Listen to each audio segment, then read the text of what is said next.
Et maintenant, c'est l'heure de la chronique de Lise Bengalil. Bonjour Lise. Bonjour Olivier. La semaine dernière, Olivier, je me suis bloqué le dos. Et je vais vous expliquer pourquoi cet événement fâcheux ne concerne pas que moi.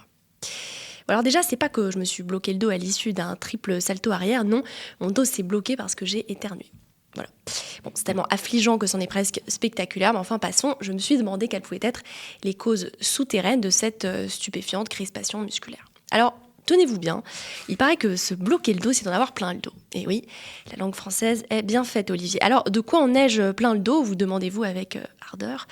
Du mauvais temps? Pas vraiment. De mon travail? Non, tout de même. De la petite persistance d'un antisémitisme rampant? Peut-être bien. Et à cet égard, je crois qu'on est pas mal à souffrir de vieilles douleurs lombaires, si je puis dire. Vous le savez, on sort de 2 ans de guerre qui ont laissé dans leur sillage des poussées d'antisémitisme dégoûtants ici et là. Le maire de New York, qui ne voit pas de mal à appeler à l'intifada, un peu pesant. La conférence d'Eva Illouz, annulée en raison de son affiliation à l'université hébraïque de Jérusalem, éreintant. La trend spirituali israéli, hyper lourd. Donc voilà. Juifs et Israéliens en ont plein le dos, marre de chez Marmar, ras-le-bol, assez, ras la casquette. Et si vous voulez, si vous voulez, on n'est pas fait pour porter la frustration du monde sur nos épaules. Ce que je veux dire, c'est que nous, les Juifs, on joue à la toupie, quoi. Enfin, on essaie, parce que c'est pas aussi évident que ça en a l'air. Bref, on essaie d'y jouer dans notre coin et en lisant toujours le même bouquin. Et donc, grande question, comment se fait-il que la crainte du juif, malfaisant et obscur, persiste? Alors Nietzsche, et je vous mets au défi, si vous l'acceptez, d'orthographier son nom, nous offre une réponse. C'est parce qu'on l'attend, nous dit-il. Ça fait des siècles que les nations s'attendent à voir un juif surgir de l'ombre, furieux, vengeur enfin.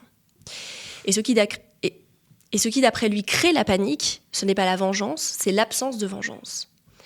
Les nations retiennent leur souffle, prêtes à encaisser un coup qui n'arrive pas.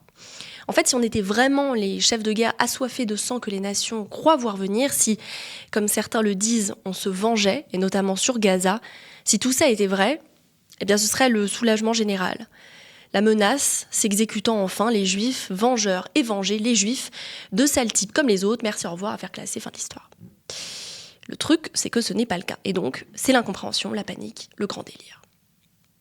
Alors écoutez, Olivier, tout ça est intéressant. On décrit là une névrose compulsive, tout à fait fascinante, un type de démence complexe, documenté sans doute. Mais bon, voyez, à un moment, ce serait bien de traiter, quoi.